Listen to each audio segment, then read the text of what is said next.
In 1998, a new corporation was founded. Its mission would be to organize all the world's information and make it universally accessible and useful.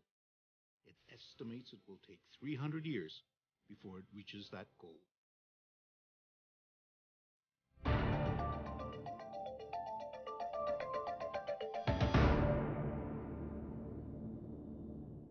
Successful companies start with very audacious goals, and there's no question that the Google organizing all the world's information and making it useful was an audacious goal.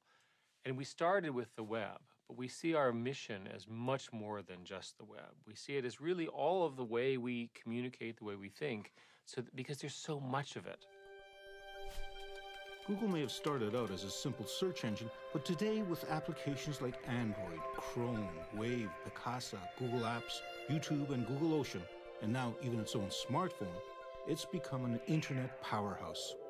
This technological tsunami pours forth almost daily from its development teams located around the world. In the process, Google has become a global vacuum cleaner of digital data. It handles an estimated 20 petabytes of data every day. That's the equivalent of 130 billion photographs or 5 billion songs on an iPod. It also deals with more than 1 billion searches per day, and those searches leave a digital footprint of every person visiting the site. Well, one of the interesting things about Google searches is it really is a database of intentions. It is an incredible collection of what you are thinking any given moment based upon what you're searching for, based upon what you're writing in emails. And any institution who has access to that can have power over you or potentially adversely affect you. Do you know what this might be? Does anybody know what that is? Google founders Sergey Brin and Larry Page. People logging on to Google around the world. Wow, okay. I didn't really realize what it was when I first saw it, but this is what helped me see it. This is what we run at the office that actually runs real time, and every one of those rising dots represents probably about 20, 30 searches. Their ultimate goal is to make Google into an all-knowing entity. So this session is supposed to be about the future. So I thought I'd talk at least briefly about it. And to do the perfect job doing search, you really have to be smart. In fact, the ultimate search engine would be artificial intelligence. And so that's something we work on. It is somewhat ironic that they use an image of the rogue computer HAL from the movie 2001: A Space Odyssey when they are promoting such a benevolent message.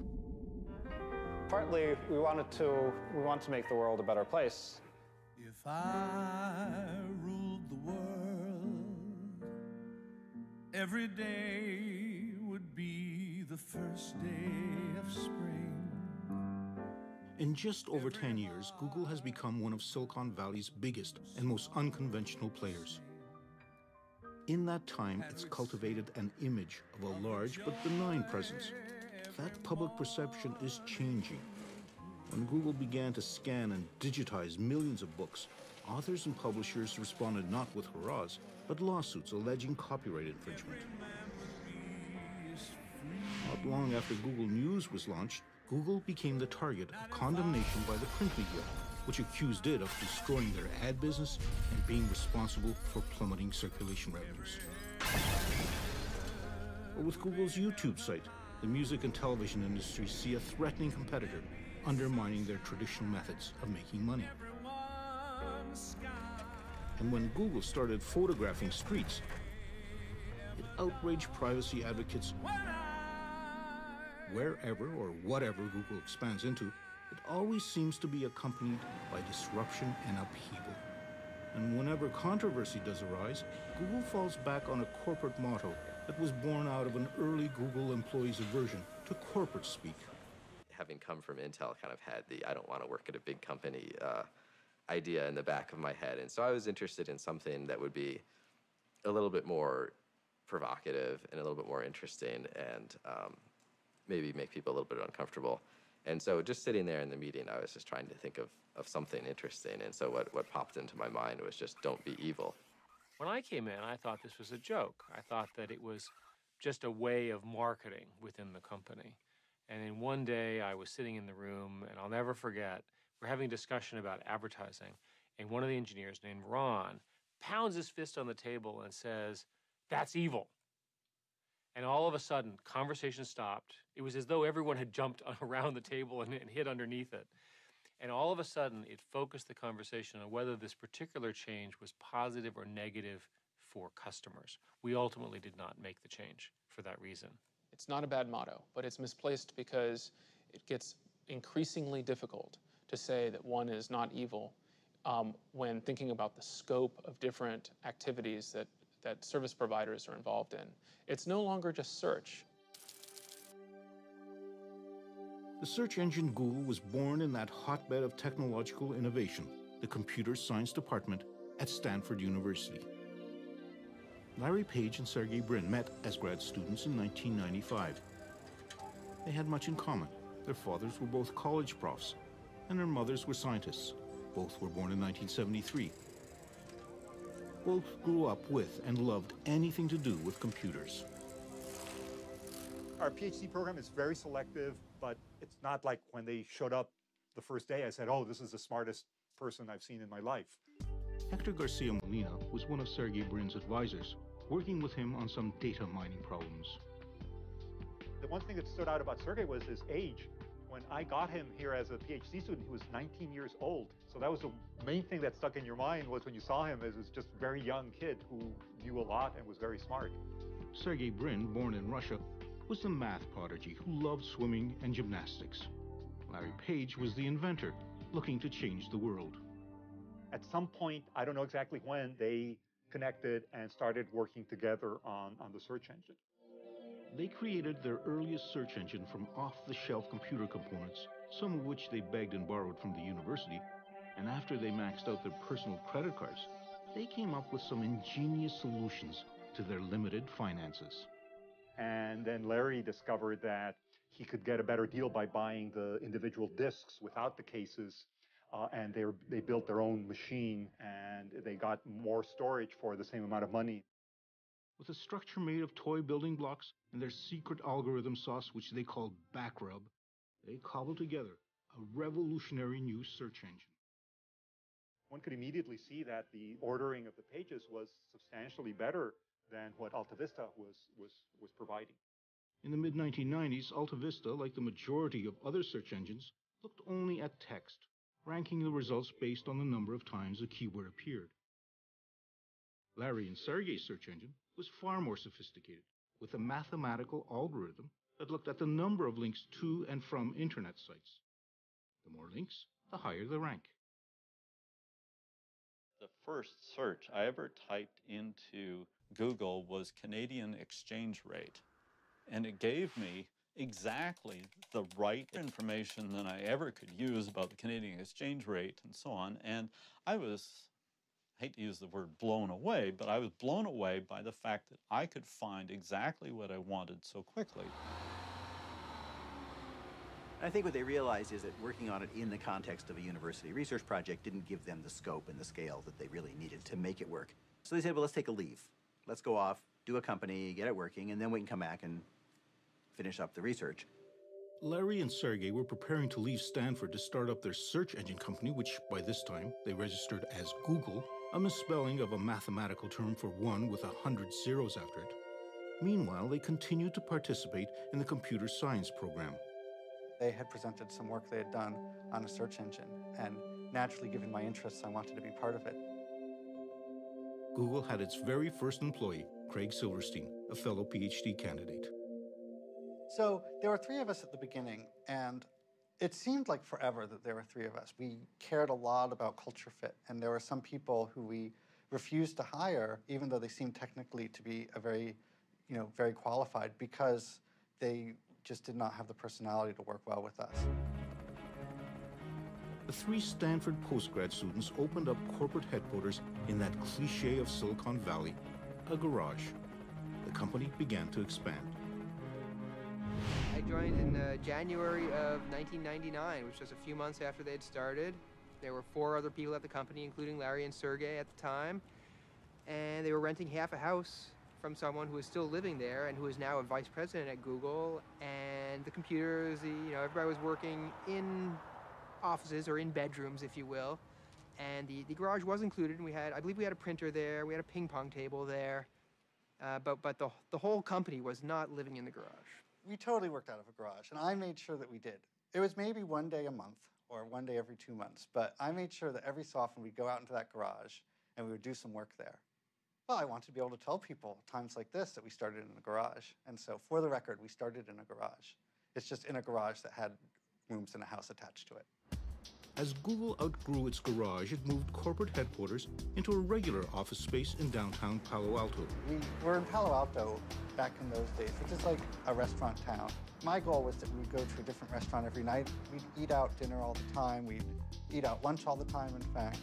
The company was expanding quickly, and soon they moved again. But with few restaurants around this new location, Larry and Sergey decided that it would be more efficient and more cost-effective if they had their own kitchen with their own chef. The one who was chosen had on his resume a stint cooking for the band, the Grateful Dead. They offered me shares in the very beginning, and I was very reluctant. You know, I talked to my dad about it, and I was like, Pop, these guys want me to give them money for these shares in a company that isn't public.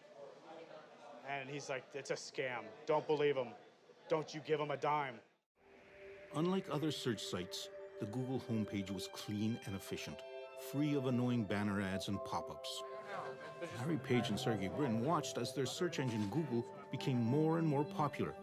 But that engine still wasn't translating into real money, and they had no viable business plan to make Google turn a profit. Our founders decided that for the longest time that we weren't going to get into the ad business. However, I think the breakthrough idea came when we said, look, why don't we just show ads that are purely text-based and doesn't have any, moving images or distracting stuff. Based on the search, Google would provide simple ads for people to click through. So in October 2000, Google embarked on a new business, online advertising. Almost immediately, ad money started to flood in, and pressure grew on Larry and Sergey from their venture capitalist investors. They wanted an experienced CEO to run the place. Larry and Sergey chose a seasoned veteran of the tech world, Eric Schmidt. He had successfully run software maker Novell, and before that, he was with Sun Microsystems. But perhaps what was more important for the founders was that he shared with them a background as a computer science engineer, married to a strong entrepreneurial drive. Well, Google has taken the position that creativity occurs from individual entrepreneurs deep inside the company, often who have an idea but don't have time to work on it. So we invented a concept called 20% time. And every technical person in the company is supposed to, and we encourage them, to spend 20% of their professional time on things that they find interesting, not things that we find interesting. Employee number 23, Paul Buckheit, who was the originator of the motto, "Don't be evil," was also the engineer who in just one day came up with Gmail, an email program used internally by Googlers. There were a lot of objections to even doing Gmail in the first place, but one of the big ones was that there was no way to make money with email. So there was this idea that had been floating around that maybe we could do targeted advertising. For example, if you get an email about a ski trip, you'll get maybe an advertisement for ski equipment or gloves or something like that. He decided to try writing some code to see if it was possible for Google computers to scan the Gmail messages and spit out an appropriate ad. When I arrived the next day, people were pretty excited about it, and not always in a positive way. Some people thought that it was actually a terrible idea. What I recall from the meetings, which occurred over about a year, was this constant debate of what kinds of features would advertising work and so forth. And we ultimately decided to try it. And we, in fact, launched Gmail on April 1st. It was seen largely as a joke. The addition of targeted ads to Gmail in 2004 proved to be no joke, adding to Google's ever-burgeoning bottom line. Google had transformed itself into an advertising money-making machine. Now, when we talk about publicity, the Google IPO has received more publicity than any other IPO in history. When Google was preparing for its initial public offering of stock, it had to disclose a closely guarded secret, that it had staggeringly large revenues and profits. It took most investment observers by surprise and made Google a very attractive stock to own. And so, August 19, 2004, the first day of trading of Google shares, saw the creation of hundreds of freshly minted millionaires. Those early investors and first Google employees had struck the mother lode. For people who get into a company because of the money, an IPO is a big deal. Any exit strategy, you're bought by someone else, you have a public offering, whatever, it's a big deal. And it causes you to rethink your life because your dream has been achieved. I'm doing okay. I'm comfortable. Most people would consider me wealthy. I consider myself wealthy. Larry and Sergey were now way beyond wealthy. It took just 6 years for them to become billionaires. Their company, Google, had become one of the world's top search engines. It's even made it into dictionaries as a verb. Google as a technological tool has become part of pop culture. And young people's perception of Google as a cross between a college dorm and geek heaven means that Google receives more than 1 million job applications a year. You come to Google, and first time I'm really feeling like everyone knows what they're doing and they know it better than me.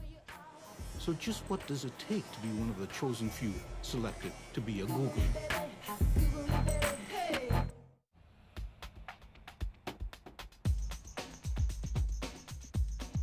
The Googleplex, as it is known by the Googlers who inhabit it, are made to feel that they are the best and brightest. Deserving of the complimentary meals, the subsidized massage service, the free laundry, as well as the barbershop on wheels. I feel one of the greatest thing about Larry and Sergey, they were really, really smart people and they were brilliant, but I think one of the best things that they've done is they also made sure that they surrounded themselves with the best and most brilliant people that they could find. Google receives more than 1 million job applications a year. However, to join the ranks of some 20,000 worldwide Googlers requires passage through a grueling series of tests and interviews. Rajin Seth, another Stanford computer science graduate, had worked at a number of high-tech companies before approaching Google. I probably went through somewhere between 10 to 15 interviews at the time. And then finally, my last interview was with Larry.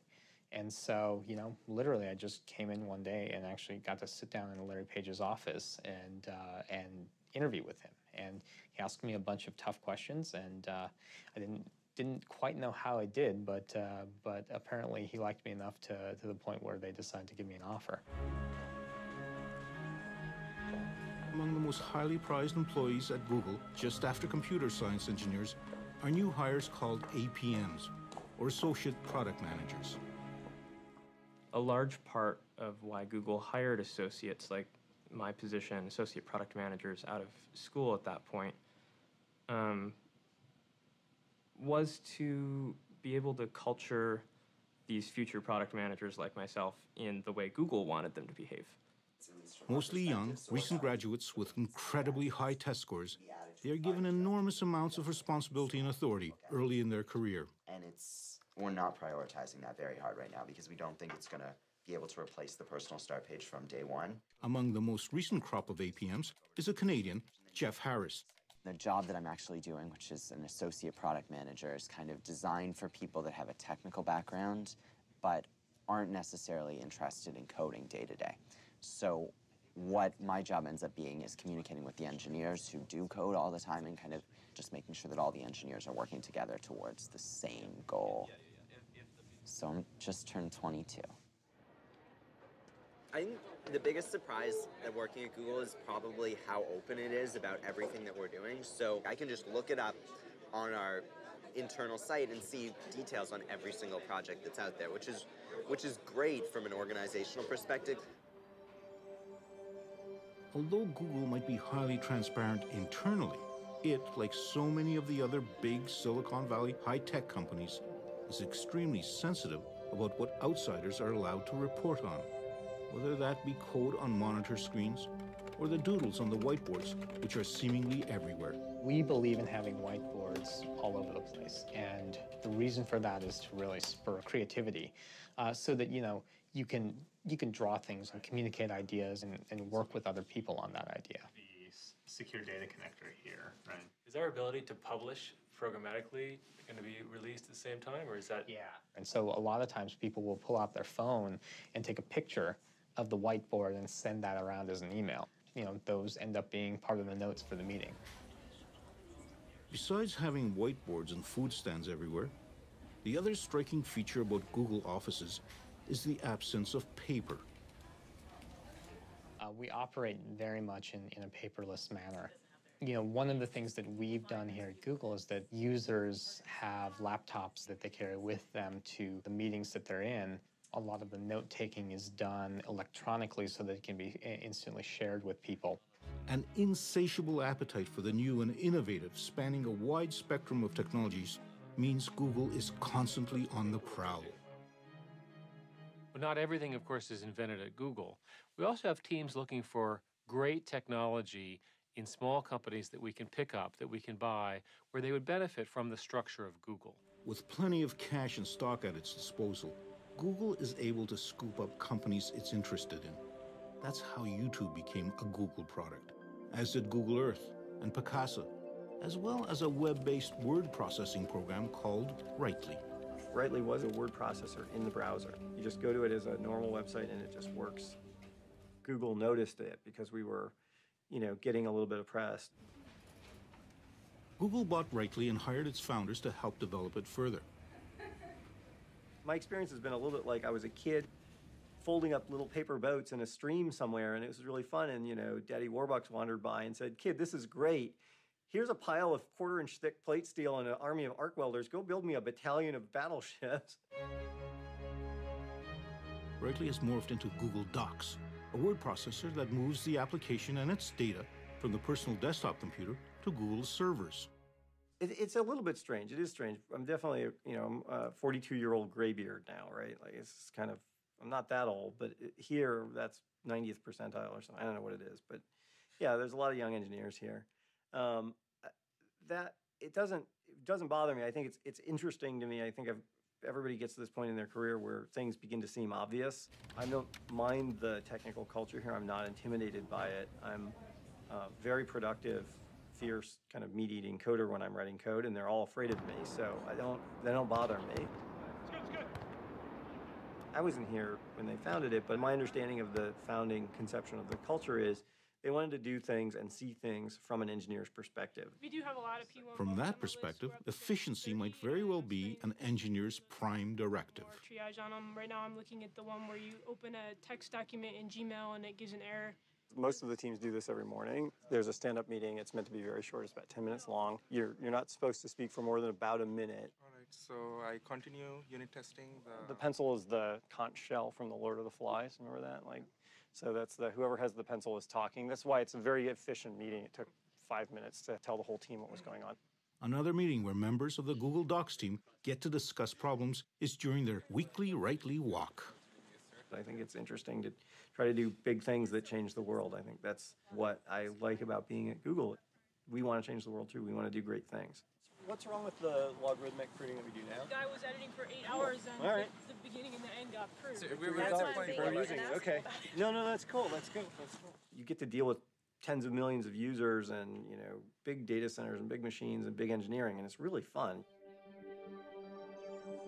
For computer geeks, the fun really began in 1977 in a Silicon Valley garage when two college dropouts started a company called Apple and launched a revolution. The personal computer revolution. The power of the desktop computer unleashed across millions of homes and offices around the world changed everything. But now, after more than a quarter of a century of insinuating itself into our lives, the PC has lost pretty well all of its original gee-whiz luster. Google has set its sights on creating another revolution by eliminating the need for desktop computers. It wants to put as much of that data as possible onto its own servers. One of the things I think that's underappreciated is from the very earliest days, including at Stanford, they were great at minimizing the cost for putting together computer systems, and they've carried on that ability to deliver a huge amount of computing power at a relatively low cost. From its beginnings, Google had made it a priority to manufacture as cheaply as possible all its servers and storage facilities to handle its fast search and logging of the internet. And as the internet has grown, so has the need for increased computing capacity. Well, Google builds large data centers. We use personal computer components, and then we build a lot of specialized systems now to deal with the kind of scale that is required. Scale is at the heart of Google. Not only does Google have access to almost limitless computer power, but perhaps of greater value, it has accumulated a massive collection of data. Data that can be used for testing at a scale unseen by most new computer engineers. My office mate and I were just banting around some ideas, and we're talking about something that later turned into something close to Google Bookmarks. And, you know, we did a little bit of math and said, that'll be about, I don't know, 4 petabytes of data. That doesn't seem so bad. And that sentence, 4 petabytes of data, that doesn't seem so bad, is something that before I had been at Google for a month, I would have been shocked to hear those words coming out of my mouth. That shocking 4 petabytes is the equivalent of 4 million gigabytes, numbers so staggeringly large that it is nearly impossible for mere mortals to fathom. As memory increases in capacity and decreases in price, Google is moving into something called cloud computing. The whole idea behind cloud computing is to go ahead and get everything on their server where the professionals are managing it. The problem today is you've got all your stuff on your computer, you drop it, you break it, you delete it, it's a disaster.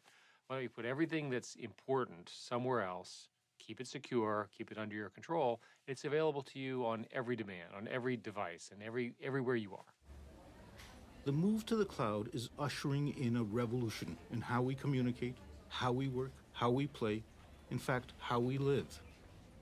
People wonder, what's going to happen to information that is mine personally? It's my bank records, my health records, whatever it is, but I don't control it.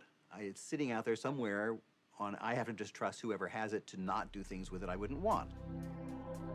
Is this move into the clouds opening a backdoor for governments and corporations to secretly access data about us?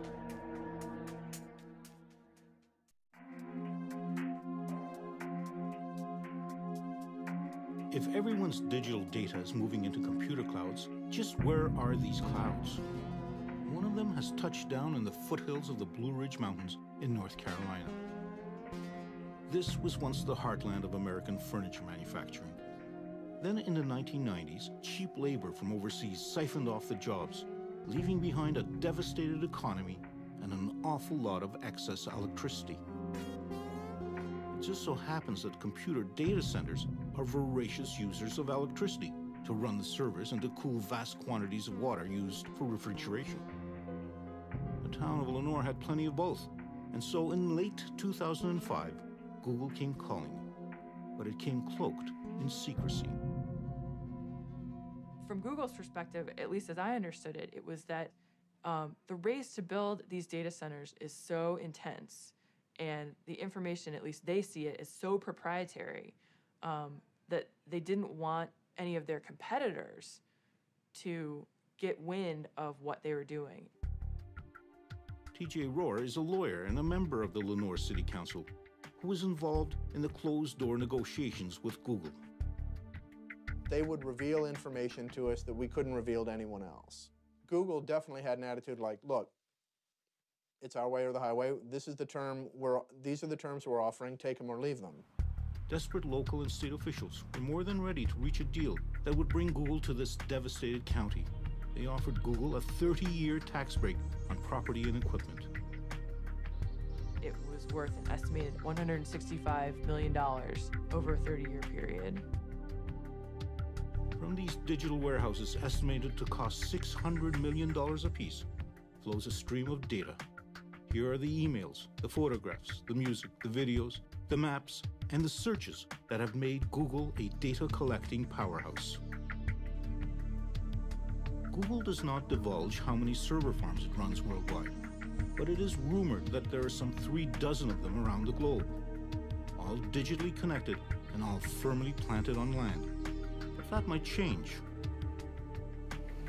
Google has filed a patent to build data centers out on the open sea. Powered by the latest technologies in harnessing wave energy, Google servers would sit out on barges.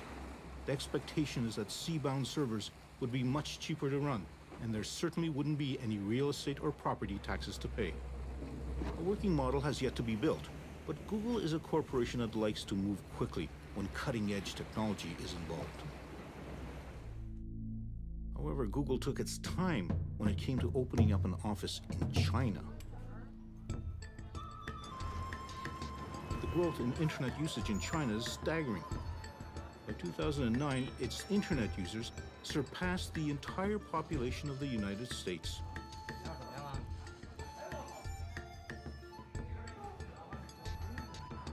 It is an exploding market made more complex by a censorious government. We were late in entering China. We were late because we were concerned about some of their content laws. In order for Google to set up an office in China, it had to agree to block certain sites from its search results. The Chinese government decides who gets past their Chinese firewall.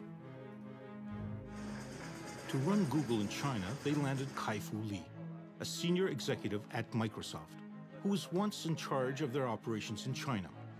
In 2005, Kai-Fu Lee found himself in the role of Noogler, as new Googlers are called. When I joined Google, I used the word shock to describe what I felt I saw. And I think it's a combination of things. It's a combination of the Google values, and that's just how young and happy this company was. It's my goal to make the culture in the Google China office as close as possible to that of Google Mountain View office. It's impossible to make it exactly the same because the Chinese culture and the American cultures are different. Nothing separates these two cultures more than who is actually using the internet. The average internet user is 25 years old in China versus about 42 in the United States. So the difference is substantial, and the usage patterns is also quite different. The Chinese users, because they're younger, tend to like entertainment, games, music, video, tend to do less of searching and e-commerce. Similarly, when they use the web, they tend to want something that's very busy, very exciting, as opposed to simple user interfaces. The internet cafes are filled with young people, many of whom are here because at home they would be forbidden to play these games and movies. What it seems is not forbidden, either here or at home, is downloading pirated music. We noticed that most Chinese users on the internet download pirated or unlicensed music through other search engines. And that's become a habit, and I think most users find that to be an entitlement. So our efforts to try to build perhaps a paid per download or even a subscription service ended up with a clear conclusion they would never take off. A Google engineer and a product manager used their 20% time to come up with Google Music, a free music download that has the support of the major record labels. So we hope we found the formula that will not only be successful, popular, but also profitable for record labels and for our partner and for us. While the Chinese government appears to tolerate the pirating of music, it seems to show less patience for Google, recently accusing it of spreading pornography. Google is registered in China, so we have to follow the Chinese laws. Whatever the laws. Well, our employees are Chinese citizens. They would have to follow the Chinese laws wherever they were. Following Chinese laws meant that Google searches from within China for such things as Falun Gong, Tibet independence, or Tiananmen Square protest produced quite different results from those that appear on screens outside of China. And that's how it operated for 4 years.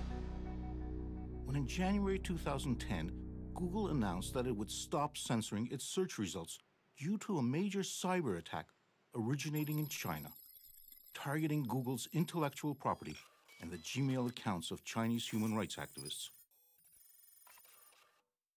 While China insists that its laws must be obeyed, Google warned that if discussions with the Chinese government to operate an unfiltered search engine prove unsuccessful, it could shut down operations in China. However, there were no discussions with the government of the United States when shortly after September 11, 2001, it passed legislation that gave itself broad surveillance authority, allowing itself unprecedented access to people's digital footprint. And these powers are quite broad now. They range from getting access to credit reports on individuals, to getting access to their communications data, to more broadly being able to send a letter to any data holder and say, please reveal all the information you have about this person and don't tell them, and don't tell anyone. This is the idea of the National Security Letter. At the Electronic Privacy Information Center in Washington, D.C., Director Mark Rottenberg is concerned about the new digital information that's migrating to the clouds of computer server farms. I'm not saying that the government shouldn't get access to that information under appropriate circumstances. In fact, in some instances, it's vital to pursue wrongdoing and criminal investigations. But we need oversight, we need accountability, we need transparency. And the problem with cloud computing is it's going to make it much easier for government to engage in this type of surveillance secretly without people knowing that their personal information, their business records are being turned over. I've asked people at Google to simply report statistics on how many subpoenas and warrants they get every month. They don't have to say anything else. They don't have to say what the subpoenas and warrants were about. Just a number. How many do you receive? But they didn't like that suggestion and rejected it out of hand. As the Google juggernaut plows ahead, digitizing everything in its path, it accumulates new adherents. The city of Washington, D.C. has opted to wean itself off Microsoft Office and switch to a collection of Google applications. Google's offer of a cheaper, more secure, and more collaborative life in their cloud proved just too enticing to turn down. The trust issue is central to our whole brand. If Google were to violate someone's trust, the press, of course, would kill us, and all of a sudden people would withhold their information, they'd stop searching, our revenue would go down, it'd be a terrible thing, terrible for our company, terrible for them. So we take it very, very seriously.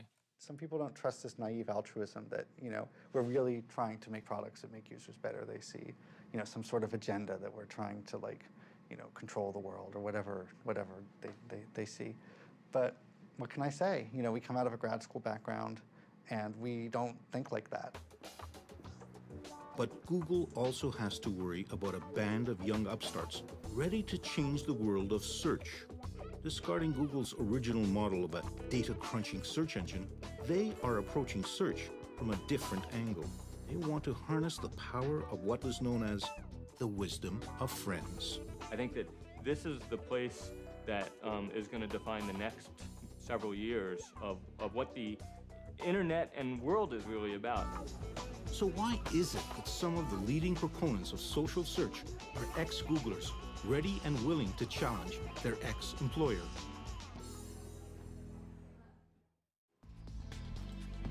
With almost 20,000 employees worldwide, Google is beginning to see some of its early hires leaving for what they see as the next big thing. In a down-market district of San Francisco, an internet startup has an abundance of Google corporate DNA. Several of its founders are ex-Googlers. But their company, Aardvark, wants to go beyond Google and transform search itself. We like to call it social search. It's the notion of you're really searching for the right person in the moment. And it's not that you want to know their bio, it's that you really want to interact with them because they know something that will help you in your moment. Sometimes it's not really written down on a web page, but someone out there really does know the answer. And we all have social networks. Aardvark is basically a utility that lets you tap into that. Just down the highway, in a nondescript industrial mall in Silicon Valley, there is another social network startup, with its own list of very impressive ex-Googlers, including Paul Buchheit, who so famously, or perhaps infamously, coined Google's motto, "Don't be evil." Their tiny company called FriendFeed is developing a new social network service that shares and keeps track of what friends are listening to, reading, and posting on the web. None of us really knows what's going to happen next. But in many ways, I find that that's actually part of the fun of a startup. At a big company, I can pretty easily predict what's going to happen next year. At a startup, you have no idea what's going to happen next. Next year could be a huge success or it could be a huge failure. Google had been eyeing FriendFeed for possible acquisition. But before FriendFeed could even reach its second year in business, it was gobbled up by social network phenomenon Facebook for a reported $50 million. Facebook, founded by a Harvard dropout in 2004, has undergone an explosive growth and represents a real challenge to Google, at the same time attracting a surprising number of ex-Googlers.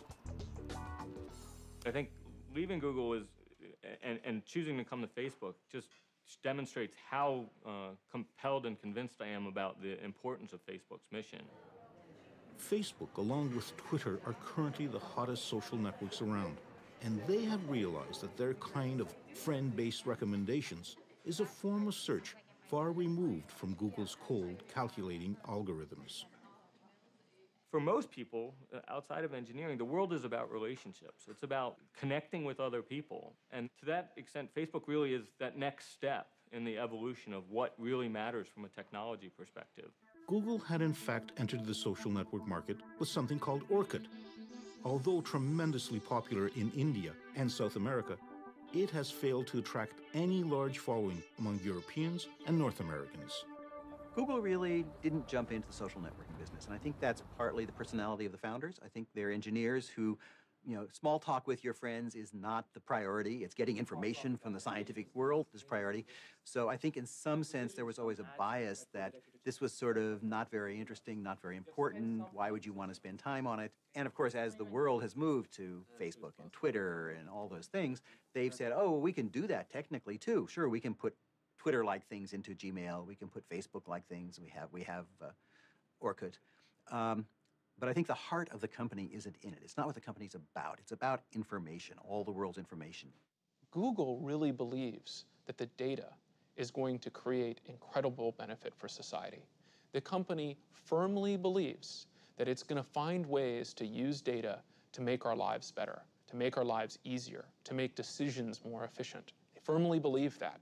For instance, with flu trends, they believe that in tracking individual searches for looking for things like cough or other medical conditions, they are going to detect the flu.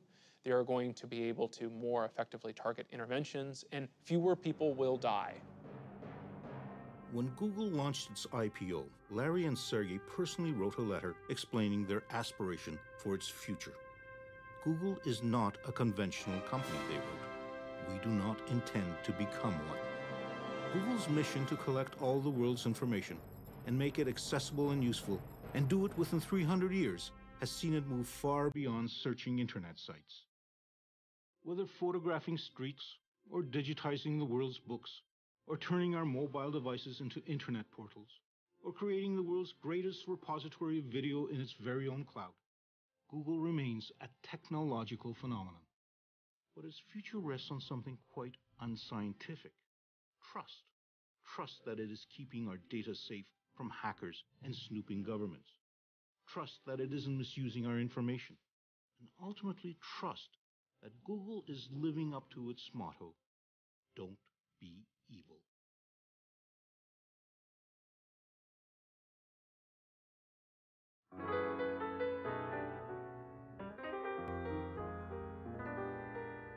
If I ruled the world, there'd be happiness that knows